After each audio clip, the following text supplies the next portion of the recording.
दोस्तों आज हम लोग बात करेंगे कानारा बैंक के बारे में। एक पब्लिक सेक्टर बैंक है जैसे कि आप लोग को सबको पता है। और यहाँ पे जैसे कि आप लोग को पता होगा कि एक पब्लिक सेक्टर बैंक के साथ क्या होता है और गवर्नमेंट कितना ज़्यादा पैसा इसमें पंप करता है टू रिलीज़ दिस बैंक। इसको बचाने के लिए बहुत ही कोशिश किया जा रहा है, लेकिन फिर भी रिजल्ट थोड़ा सा हम लोग को सेटिस्फाइड नहीं कर पाता है।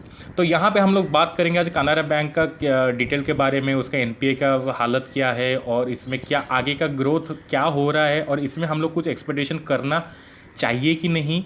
फंडामेंटल भी देखेंगे और साथ में टेक्निकल भी देख लेंगे, उसमें पता चल जाएगा हम लोग का प्राइस रेंज। आखिर तक वीडियो को जरूर देखिएगा सो दैट आपको प्रॉपर इन्फॉर्मेशन मिल सके कानारा बैंक के ऊपर। नमस्कार दोस्तों, मार्केट डिलाइट में आपका स्वागत है। मैं स्टार्ट कर रहा हूँ कानारा बैंक का फंडामेंटल एनालिसिस के ऊपर। तो फंडामेंटल एनालिसिस में मेरे को एक चीज़ दिखा कि सबसे पहले मैं इसका जो मार्केट कैपिटलाइजेशन दिखा देता हूँ आपको, जो कि 15,000 करोड़ का कंपनी है और यहाँ ये मिड कैप कंपनी के सेगमेंट में जा रहा है। और यहाँ पे जो ROCE है ये 4.92 है।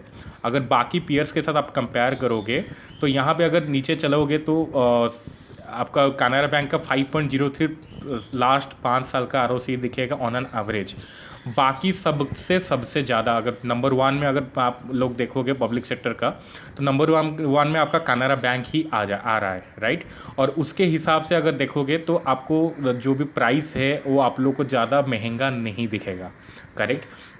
और यहाँ पे जैसे कि आप लोग को पता है कि डेट देख ही नहीं सकते, करेक्ट, क्योंकि उसके पीछे रीजन क्या है कि बैंक का काम ही है डेट लेना, उसका बिजनेस ही वही है। और डेट टू इक्विटी रेशियो भी हम लोग का काम का कुछ है नहीं। और यहाँ पे प्लेस परसेंटेज 0 है, जो कि बहुत अच्छी बात है। और प्रोमोटर होल्डिंग यहाँ पे 78% है, करेक्ट। और यहाँ पे 3 साल का कैश फ्लो देखोगे माइनस में है। क्यों माइनस में है बैंक का, आप लोग को मैं बार बार बता चुका हूँ, क्योंकि ऑलरेडी जब भी लोन देता है कंपनी, जो बैंक कभी लोन देता है, उसके पास जो पैसा आता है वो ईएमआई के तौर में आता है, तो उसके हिसाब से वो माइनस में आ जाता है आपका कैश फ्लो। तो 5 साल का लेकिन आप लोग को पॉजिटिव में दिख जाएगा, जो कि बहुत अच्छी बात है। मतलब कम जो बैंक है, बैंक के पास अच्छा खासा पैसा वापस आया हुआ है from the last 5 years, correct. और यहाँ पे मैं अगर कासा रेशियो की बात करूँ तो 32.59% था मार्च 2020 में, राइट।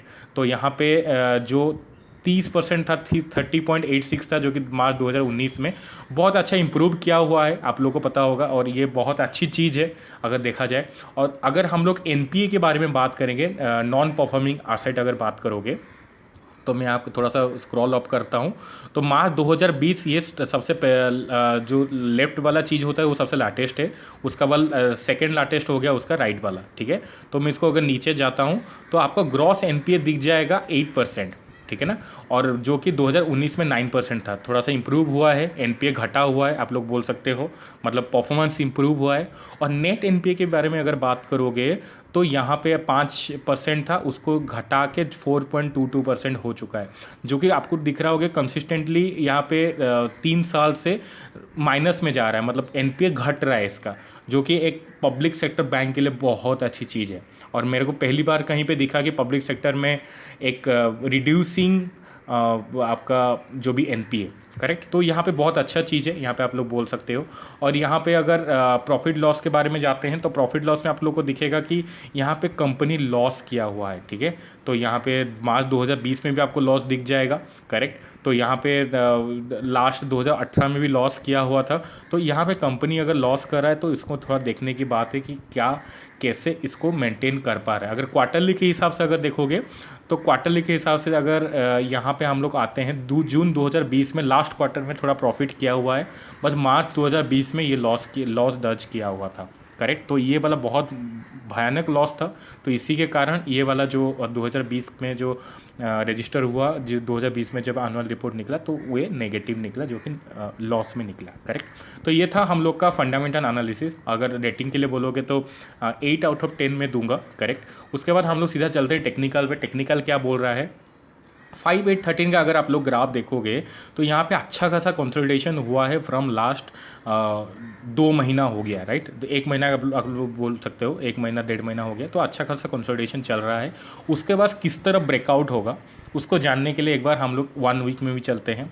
तो 1 वीक में भी हम लोग को दिख रहा है कि अच्छा खासा कंसोलिडेशन पूरा सब मर्ज हुआ है एट ए टाइम। तो इसके बाद कहाँ पे ब्रेकआउट होगा ये हम लोग को जानने के लिए फिर से हम लोग को उसका ऊपर वाला जो है टेक्निकल जो टाइम फ्रेम उसमें हम लोग को जाना पड़ेगा। तो यहाँ पे आप लोग को दिख रहा होगा कि एक अच्छा खासा गिरावट के बाद यहाँ पे इंटेंसिटी टूटा हुआ नज़र आ रहा है और यहाँ पे क्रॉसओवर करके ऊपर जाने के लिए कोशिश में है। ठीक है, तो यहाँ पे आप लोग एक बार इन्वेस्टमेंट डिसीजन लेना चाहिए। और फिर हम लोग चलते हैं यहाँ पे जो कि टेक्निकल एनालिसिस का हम लोग का लॉन्ग टर्म विजन बताता है, दैट इज़ 2200 चार्ट।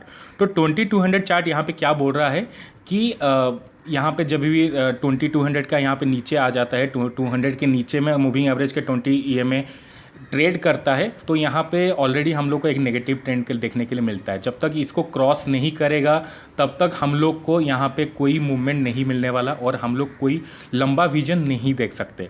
और यहाँ पे रिवर्स ट्रायंगल ऑलरेडी डिस्ट्रॉय हो चुका है, तो ये ज़्यादा लंबा टिकने जैसा हम लोग का पोर्टफोलियो में नहीं रहना चाहिए ज़्यादा लंबा टाइम तक। करेक्ट, तो यहाँ पे हम लोग कोई लॉन्ग टर्म विजन नहीं देख सकते, कोई लॉन्ग टर्म कंक्लूजन नहीं निकाल सकते। करेक्ट, तो यहाँ पे फिर वापस आते हैं हम लोग का टेक्निकल चार्ट पे, जो कि हम लोग का सबसे रिलायबल चार्ट होता है हम लोग का कैंडल स्टिक।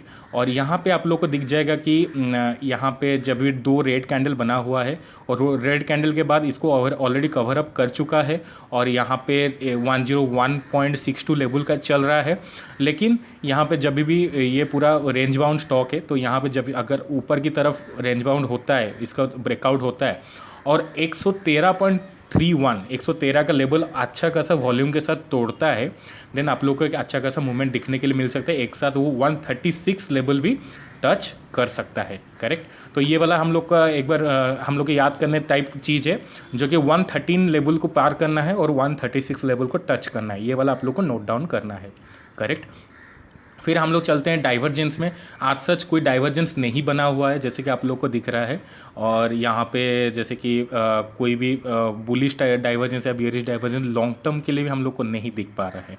करेक्ट, फिर हम लोग चलते हैं यहाँ पे हम लोग का स्टॉकेस्टिक RSI में। स्टॉकेस्टिक RSI क्या बोल रहा है कि बहुत अच्छा खासा मूवमेंट में आया हुआ है, ओवरबोर्ड जोन में जा रहा है, लेकिन पूरा कंप्लीट नहीं हुआ है, कोई भी सेल सिग्नल नहीं आया हुआ है। जब तक आएगा आप लोग का इन्वेस्टमेंट में कुछ रिटर्न भी तब तक आ सकता है।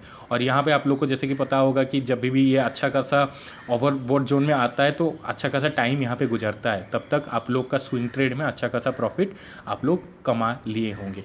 राइट, तो ये था हम लोग का कानारा बैंक का जो भी टेक्निकल एनालिसिस और फंडामेंटल और कासा रेशियो हम लोग भी देख लिए।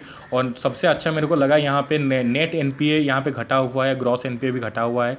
और कानारा बैंक का यहाँ पे फंडामेंटल भी हम लोग देखें तो ROC इसका भी अच्छा खासा है बाकी पब्लिक सेक्टर बैंक के हिसाब से। और टेक्निकल चार्ट में दोनों में आपका 1 डे और 1 वीक 5813 में कंसोलिडेशन हो रहा है, और 1 मंथ में इसका जो भी इंटेंसिटी है नीचे की तरफ वो टूटा हुआ नज़र आ रहा है। ठीक है, तो यहाँ पे अगर देखोगे आप लोग तो यहाँ पे कोई लॉन्ग टर्म विजन हम लोग को नहीं देखना चाहिए अभी के लिए। और यहाँ पे हम लोग को एक रेंज मिल गया 113 to 136। करेक्ट, और यहाँ पे कोई भी दिक्कत होगा तो आप लोग कभी भी डाइवर्जेंस देखते हो तो कुछ कंफर्मेशन आ जाता है, पर यहाँ पे कोई कंफर्मेशन नहीं आ रहा है। करेक्ट, और यहाँ पे हो गया हम लोग का एक ओवरबोर्ड जोन को जाते जाते हम लोग का कुछ स्विंग ट्रेड में हम लोग कुछ पैसा उसमें इन्वेस्ट करके कुछ मुनाफा कमा सकते हैं। तो ये था हम लोग का आज का टेक्निकल एनालिसिस। कैसा लगा एक बार वीडियो में बताइए, और कोई भी डाउट हो एक बार कमेंट सेक्शन में पूछ लीजिए, सो दैट आपका डाउट मैं क्लियर कर सकूँ। और आपका अपना पोर्टफोलियो का सबका ख्याल रखिए, अपना फैमिली का भी। और अगले वीडियो के लिए मेरे को इजाज़त दीजिए। Thank you so much.